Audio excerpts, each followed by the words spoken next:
Direito constitucional é uma das disciplinas mais importantes na prova de primeira fase. Isso porque nós temos 6 questões diretas de direito constitucional e nós temos tantas outras, que seriam de outras disciplinas, que também cobram direito constitucional. Por isso, arrasar em constitucional é a alma da sua aprovação nessa prova. E você sabe, por acaso, não é? Quais são as principais questões de direito constitucional? Quais são os principais temas de direito constitucional? Isso é importante saber?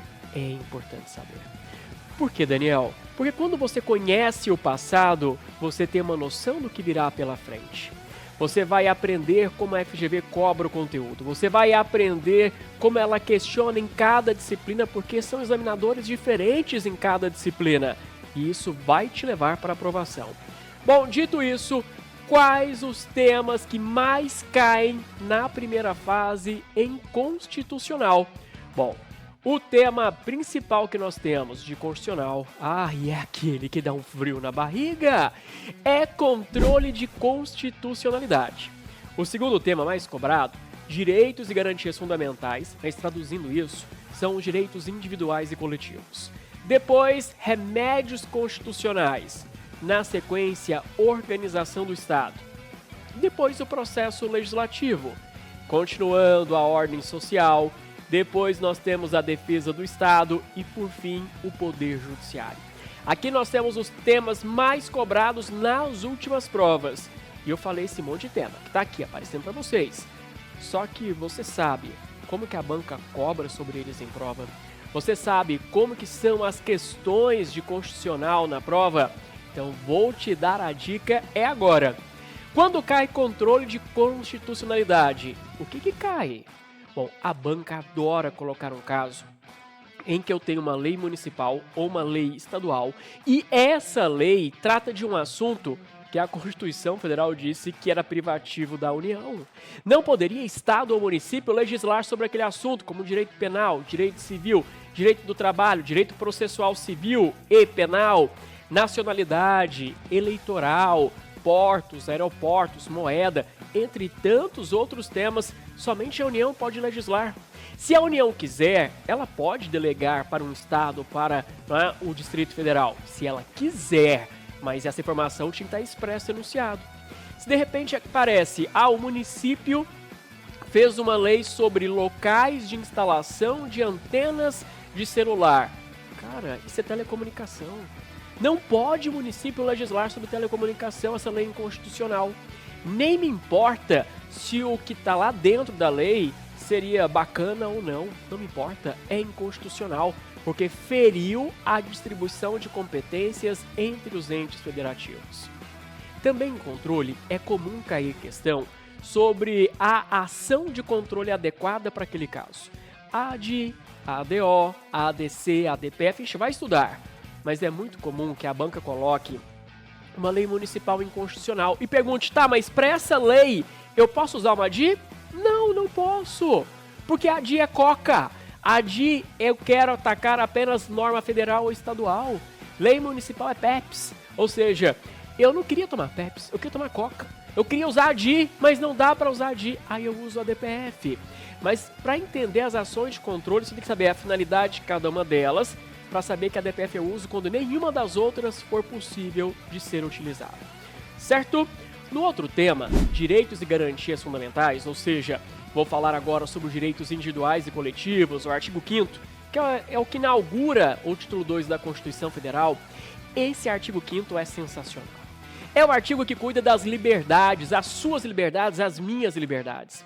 Esse artigo vai cuidar da sua liberdade religiosa, da sua liberdade de expressão, vai cuidar sobre a liberdade de associação, vai cuidar sobre propriedade, sobre a proteção da sua propriedade, vai cuidar sobre o seu direito à intimidade, vai cuidar sobre a sua casa ser um asilo inviolável. Então nós temos vários pontos interessantes que a banca consegue construir casos práticos para questionar isso em prova. Daqui a pouquinho eu falo mais sobre isso, não é? Depois nós temos os remédios. Remédio é para doença, não é?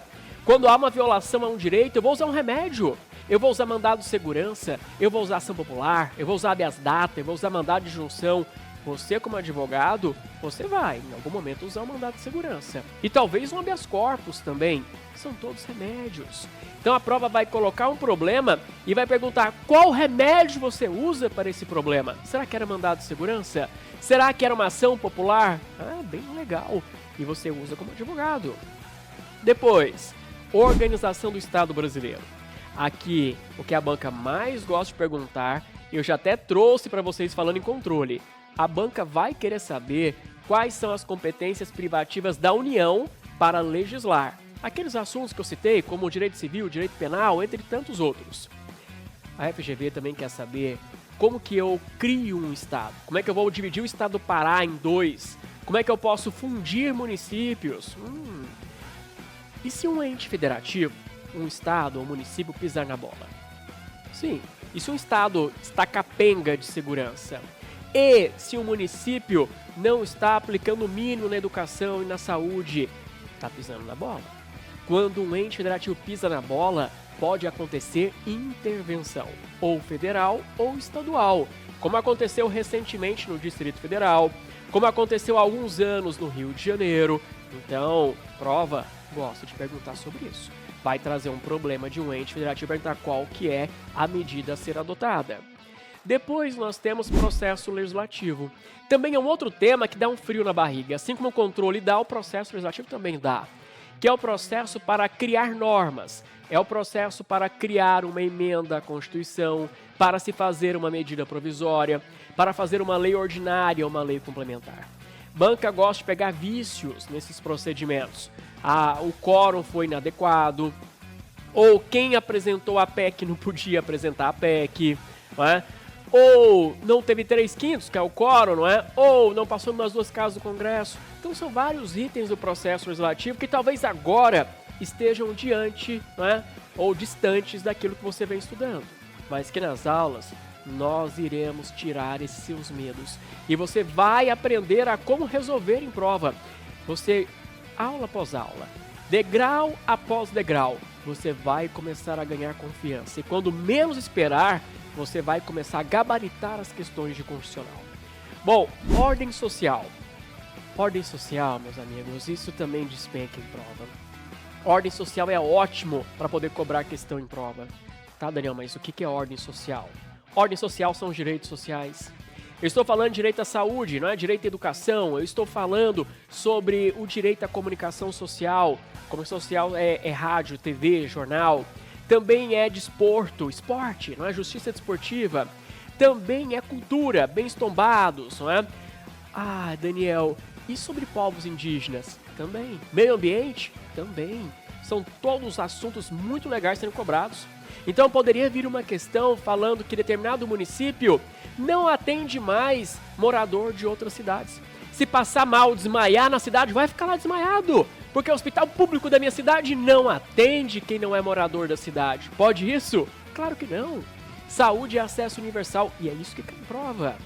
Educação.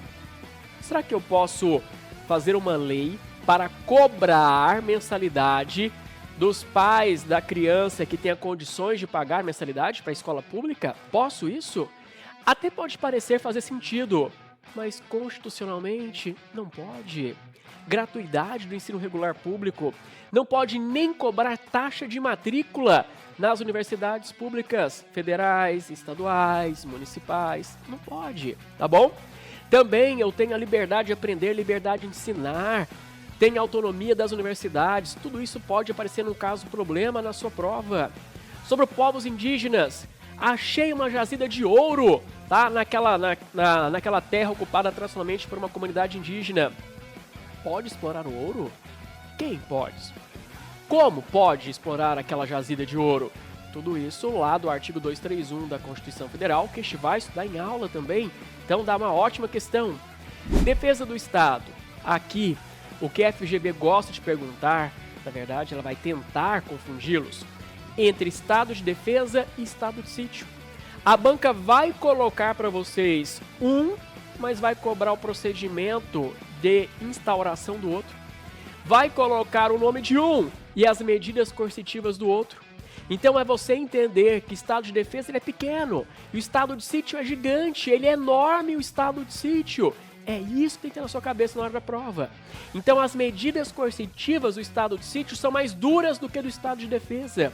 O procedimento para decretar o estado de sítio, ele é mais rígido do que o procedimento para o estado de defesa. Mas isso também vai estudar em aula. E o Poder Judiciário? O que cai mais? Poder Judiciário, súmula vinculante. A FGV tem uma paixão por súmula vinculante.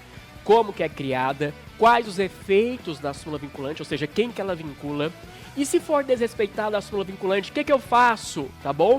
Aí eu vou usar uma reclamação, mas isso cai com grande frequência na hora da prova. E uma última pergunta. Sobre essas questões de constitucional, as 6 diretas de constitucional, elas são questões mais teóricas ou elas são questões práticas? Você notou que em vários exemplos que eu trouxe para vocês, eu falei sobre casos práticos? Eu falei sobre o município que não quer atender, que é morador de outra cidade. Eu falei de lei que foi feita municipal, mas que era de assunto da União. Eu falei sobre estado de defesa, estado de sítio. Eu falei para vocês sobre, na intervenção, alguém tá pisando na bola, não foi? Tudo é caso prático. As questões de constitucional são todas de casos práticos. São enunciados de 5 a 8 linhas, mais ou menos, para trazer uma situação, problema e te perguntar como que você, como advogado, vai resolver esse caso. Como você, como advogado, vai emitir a sua opinião para a solução do caso. Então, são situações, problemas, são questões diferentes de muitas questões de faculdade. Na faculdade, vocês podem perguntar, quem é que pode apresentar uma PEC, uma proposta de emenda constitucional? Não é assim que vai aparecer pra gente. Aqui, na primeira fase, não. Vai aparecer um caso onde fala, um cidadão apresentou uma PEC, o Congresso gostou, aprovou a PEC e promulgou a emenda. E aí você, como advogado, foi consultado para saber se essa emenda é constitucional ou não. E aí você teria que falar, não, essa emenda é inconstitucional, porque cidadão não pode apresentar PEC. Pegou? Então, vem como caso problema legal, porque na prática, você como advogado, eu, Daniel, como advogado, nós temos que solucionar problemas dos outros. E a prova quer saber isso de vocês. As questões de constitucional são boas, tecnicamente adequadas, raramente há apontamento para anulação de questão de constitucional, então pode esperar questões boas, desafiadoras, mas que vão te levar à aprovação. Constitucional você vai usar para qualquer área de segunda fase. Qualquer área tem cobrança da Constituição.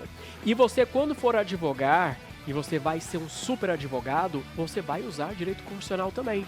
Afinal de contas, você não quer levar um caso do seu cliente buscando a solução melhor para ele em um recurso extraordinário no Supremo? Como que você usa o recurso extraordinário? Com direito constitucional. Então prepare-se. Trata da matéria que vai te levar para a segunda fase e que vai fazer de você um dos melhores advogados desse país. Vamos juntos? Firmes? Um beijo! Qualquer coisa, manda mensagem. Até mais. Tchau, tchau.